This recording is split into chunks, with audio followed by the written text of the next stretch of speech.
They're coming to get you, Barbara. Stop it.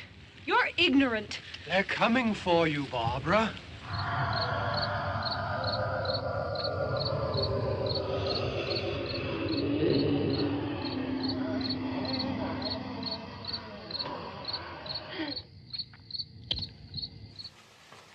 No, thank you. I'd like to have a little more wine. You like this wine? Gorinskas made this wine. I like it too. Gorinskas, I don't know him. Is he Catholic? Do you really think I believe this? Your soul is damned. Nosferatu.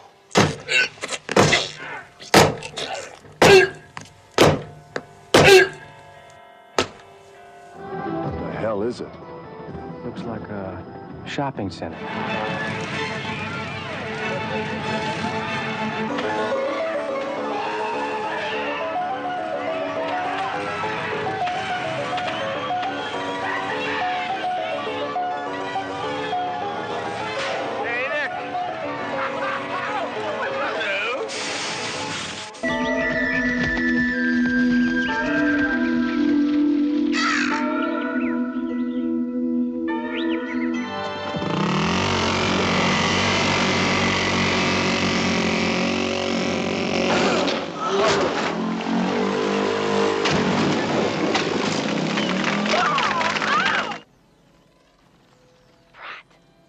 You old monster. Oh, I hope you die. I hope you die. I hope you die.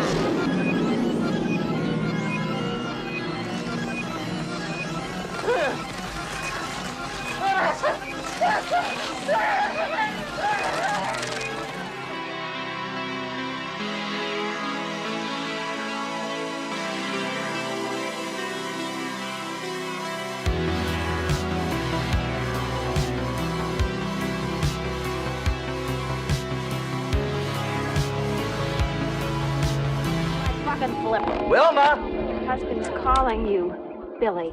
Oh, God, Henry, what's wrong now? Not a thing, Wilma. Everything's just fine.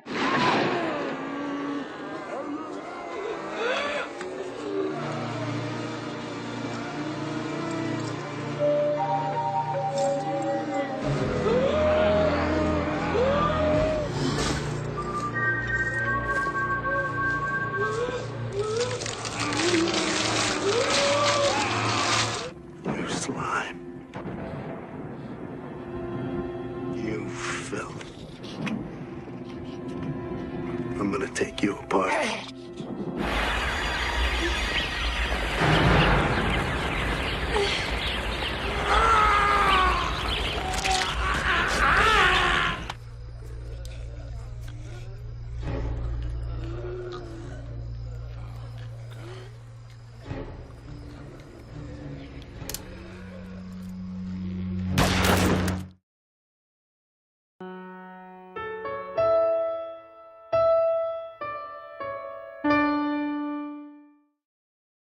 Guys, I think we should start by just sharing how it was that each of us first met George. I was a sophomore in high school. He came to my high school to audition for a movie he was going to make before Night of the Living Dead. It was called Wine of the Fawn. It never got made. But he picked me out of the whole high school, and I did a screen test for him. And then years later, when I went down to try to be the effects guy on Night of the Living Dead, he remembered me from the high school, showed him my portfolio, said, yeah, we can, excuse me, we can use you on this gig. But then I had enlisted in the Army on the hold program, so I was called in, and I was in Vietnam when he made Night of the Living Dead. But that was the beginning. Sophomore in high school, he, you know, Mr. Romero, you know, I don't think anybody knew who he was just yet. And then our history began, Martin, Dawn of the Dead. I owe everything to George Romero. If there wasn't the Dawn of the Dead, there wouldn't have been a Friday the 13th. And those two was what set my career off and why I'm here. What about you, Jerry?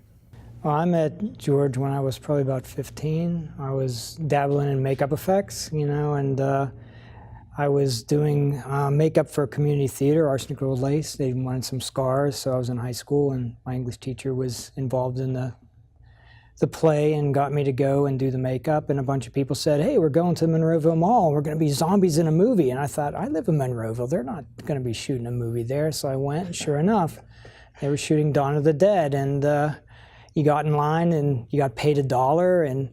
And I met Tom for the first time. I'm sure he doesn't remember, but I kept getting to the back of the line. So I would made up last, and he made me up, put blood on me. And he went there, and there's George Romero with his, safari jacket and Were cigarette. you one of the appliance zombies? You stuck a wound on my face, and I had a sweater on, and you said, well, this blood will wash out, but it never did. It turned my sweater pink. To everybody. Yeah. This will come off easy. Yeah. Struggling with the epithelial layer of skin later. And he was there, and he was actually showing us how to walk like zombies. He's like, ready to do this and stuff in front of the ice skating rink, which isn't there anymore. And then you wait. And, I was impatient. I wanted to know what I looked like. So I knew there was a little machine upstairs where you get pictures taken. And I wandered away and went up there and got this little strip of black and white photos of me making zombie faces. And I'm wandering back, and this AD runs up and goes, zombies can't leave the set. You missed the scene. So I missed the scene. I never got in the movie. Oh, you weren't in the movie? I weren't in the movie. Oh, no. I missed my scene but I have this little strip of pictures of what I look like in zombie makeup. So then you sit around again, and I never got in another scene. But, that was the catalyst that made me want to do special effects, just watching what Tom was doing and all the effects. And do you know about those strips? Those strips of photos? Yeah. There was a photo machine where you could walk in and get your photos right outside where we were making up the zombies. So lots of zombies went in there and took their photos and had these zombie strips, and they replaced the sample photos on the machine with their photos. So the next day when customers came in, that photo machine was full of zombie photos. It's hilarious. I was a junior in high school when I met George, and it was, I don't think that people can fully appreciate now. You didn't have access to media like you do now. So Night of the Living Dead, for me, were fuzzy frame blow-ups in Famous Monsters of Filmland, or an essay by R.H.W. Dillard in a book about horror movies that I ordered from the back of Famous Monsters of Filmland. It was, you were already hearing about things that were Romero-esque or inspired by George, but I had yet to see the, whatever you want to call it, the urtext, the basic thing from which all this was sprouting. And you hadn't seen the movie? I hadn't seen it yet. No, it had played. In fact, I saw Dawn before I saw Night, as I recall. But what happened was good friends of ours, Bob Michelucci and Bill Wilson, organized a show called Fantasy Film Celebrity Con, and they had it in Monroeville. And I was aware at this point of Dawn of the Dead because it was on the news a lot. And I was so jealous, and when they were shooting the movie, I didn't even have a driver's license, and nobody was going to let, nobody from my family was going to drag me all the way to Monroeville to be an extra. I think I was 15 when you guys were shooting or something. And was George at that convention? Yes. He was. Okay. And I have pictures. So the night before I met George and Mike and you. At the convention? At the convention, I saw Martin, which was my introduction to George Romero. And I always tell people I went into that screening a kid and I came out a grown-up because I didn't know movies. I didn't know that horror movies could be that smart. I don't think. I didn't think I quite grasped that, but I knew instantly this was something else. And at that point, I was obsessed. And so, he and Mike Gornick were incredibly gracious to me. Spent a lot of time with me that day. And I was doing my own fanzine, and I arranged to interview Mike, and they were like, okay, we're going to get you a job. And so I was an extra on Night Riders, and then But that was the first time you Creepshow. met George. Mm-hmm. Interesting. The point that I want to get out a lot, whenever possible, is yes, George was a rebel, and he was a maverick. He was the original independent. He was iconoclastic. He was all those things. But that does not mean that he was a fly by the seat of your pants, unprofessional filmmaker. The guy he was a professional. He understood, he talked to our students, he was like, budgets matter, schedules matter, procedure matters, safety matters. I maintain that part of the director's job is, part of the director's responsibility is to bring it in on time and on budget. Again, that's maybe an old-fashioned ideal, but that's part of what I go into a job, and I'm always looking at that. I'm the guy that says, wait, we can't afford that. This was not just because he was in Pittsburgh. Pittsburgh had a thriving professional film community, and George was a product of that community. I mean, and you would know better than any of us, but even when the budgets were small, the approach was not amateur. He was a pro. He loved movies. When Viva Zapata came out with Marlon Brando, George would show up with a sombrero and a mustache and wearing guns. When Zorro was famous on television, he wore a cape to meetings and things, you know. When he died, look, he was listening to a soundtrack, you know, Quiet Man. He loved movies, and it shows in his movies, you know. But I have to talk about what it was like on the set with George. Like when I would do a special makeup effect on the set, I would look at George and make a cricket noise, a chirping cricket noise. And if he made the same cricket noise back at me, that means he loved it, it worked, and we could move on. That's how we communicated. We communicated by laughing our asses off, you know. It was a lot of laughs. He was a funny guy, too. He was hilarious. It's like George set up a bunch of dominoes, maybe inadvertently, tipped those dominoes, and they set up dominoes, and it's incredible. I wonder if he fully grasped how many careers he launched. I think it just happened because of knowing him. You know, I mean, look at the careers of Ted Danson, Ed Harris, Jason Begay on CSI Chicago. I mean, you know, they all began with John Harrison, Nick Mastandrea. Yeah. Oh, so many. That's the domino effect you're talking about. These guys all have careers today. But we see it here. You know, you see it. It just keeps trickling through. And some of our friends, John Bullich, people who are no longer with us. When you talked to him, he made you feel like you were the most important person in the room. You got his attention.